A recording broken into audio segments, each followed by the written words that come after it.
हमारा primary school तो घर के करीब था, लेकिन सेकेंडरी स्कूल ज़रा 8-10 किलोमीटर के फासले पे था, इसलिए बस में बैठ के जाना पड़ता था। दोपहर का स्कूल होता था, दोपहर को हम किसी भी बस में वैगन में बैठ के जाते थे और शाम को वापस आते थे।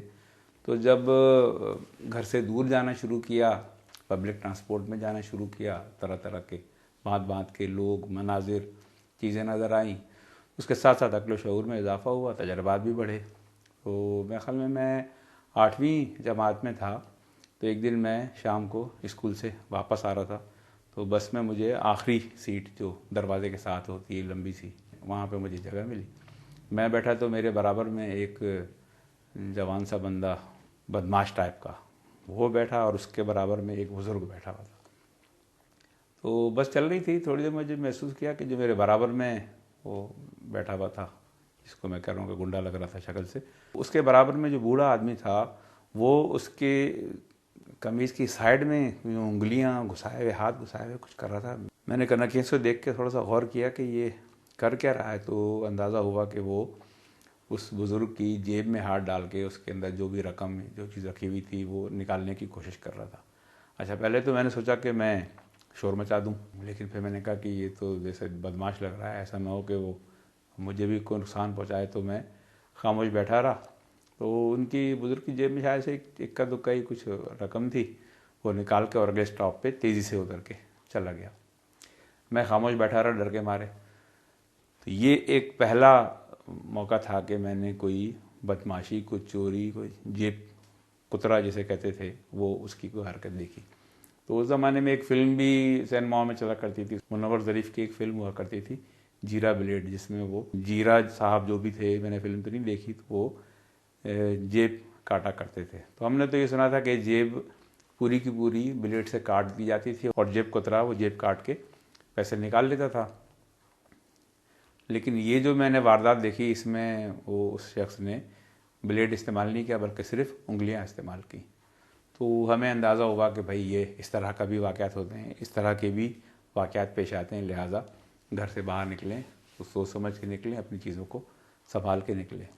उसके बाद मेरे साथ कोई ऐसा वाक़या तो पेश नहीं आया, लेकिन एक दफ़ा क्या हुआ कि मैं गाड़ी के कुछ काम करवा रहा था, कुछ पार्ट्स लेने के लिए मुझे कुछ दूर जाना पड़ा, जहाँ गाड़ी चूँकि ख़राब थी, तो लिहाजा मैं बस में बैठ के गया।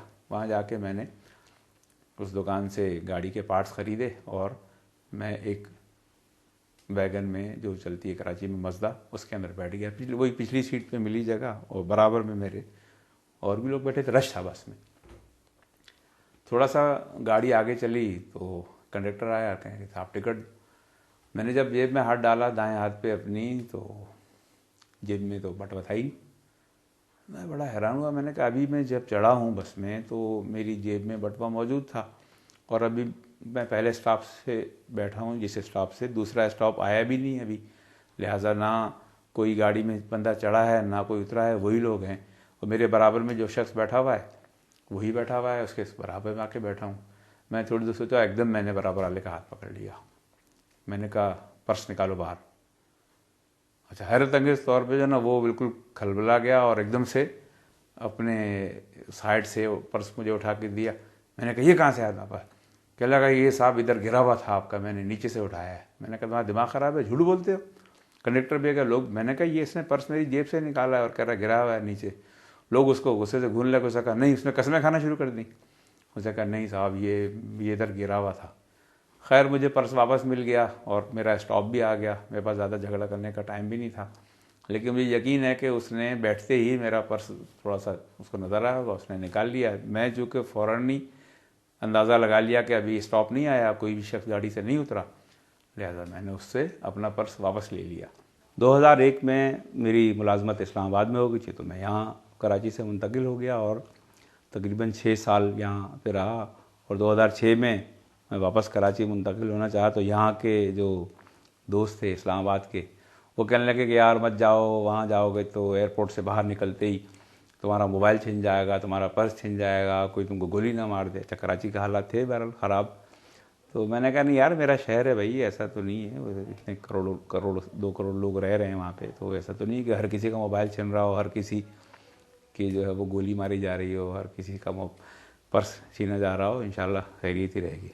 बहरहाल हम तो शिफ्ट हो गए 2006 में, और फिर 2016 तक मैं कराची में रहा। और अल्हम्दुलिल्लाह रातों को देर से आना, प्रेस क्लब जाना, वहाँ से लेट आना, मुशायरों से वापस आना, ये सब चलता रहा। कभी कोई ऐसा वाक़या हुआ नहीं। लेकिन बहरहाल वो एक वाक़या होना था, वो भी उन दिनों हुआ जब मैं इस्लामाबाद चंद महीनों बाद वापस कराची से इस्लामाबाद शिफ्ट हो रहा था, उस वक्त वाक़या हुआ।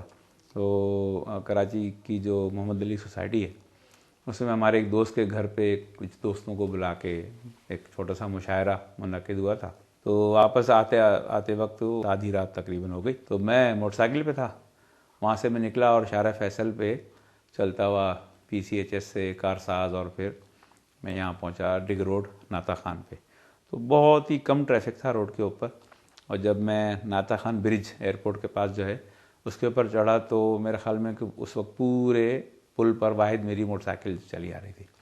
अच्छा, मैं ज़रा सा आगे बढ़ा, पुल के दरमियान से थोड़ा सा मैं पहले ही हूँगा, तो एक मोटरसाइकिल और तेज़ी से आई, मेरे बराबर बराबर चलने लगी। मैंने ऐसे ही देखा उसकी तरफ, तो उस पर 3 लड़के सवार थे मोटरसाइकिल पे। जैसे मेरी आंखें उनसे मिली तो उनमें से एक ने यूँ हाथ का इशारा करके कहा कि बस रुक जा रुक जा। मैंने कहा पता नहीं क्यों कह रहे रुक जा, मैं क्या हुआ? कह लगे रुक जा बस रुक जा। और उसके बाद एकदम से पीछे वाले लड़के ने बैठे, वो कमीज़ उठा के गन निकाल रही।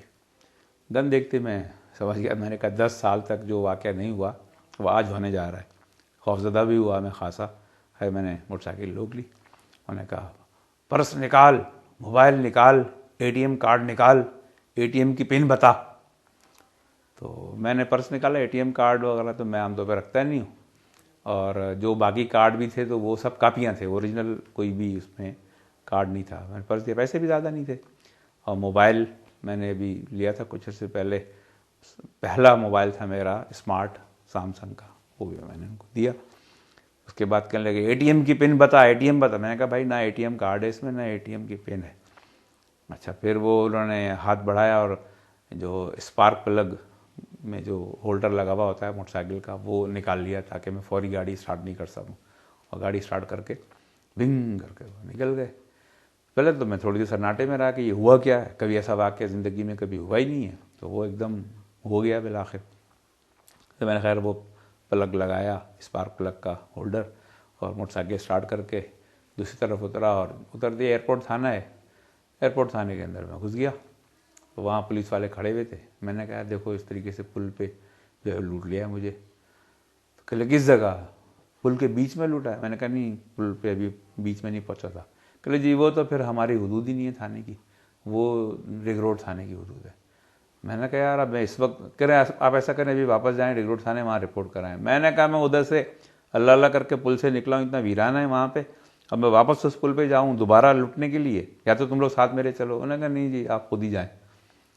मैं वैसे आ गया, मायूस होके घर आ गया, सो गया। और मुझे उस दिन यानी अजीब एक कैफियत का एहसास कि इंसान साथ चलता है तो मोबाइल फ़ोन है आपके पास, कार्ड है, आपका पर्स है। अब मैं मोटरसाइकिल पे हूँ, शहर से बाहर, घर से बाहर हूँ, आधी रात है, और मैं सिर्फ कपड़े पहने हुए, मेरी जेब में न एक पैसा है न मेरी जेब में फ़ोन है। तो वो एक अजीब सी कैफियत है, जिस कैफियत से आदमी आमतौर पर जब तक गुजरे नहीं उसको अंदाज़ा नहीं होता कि ये कैसा खाली खाली महसूस करता है आदमी।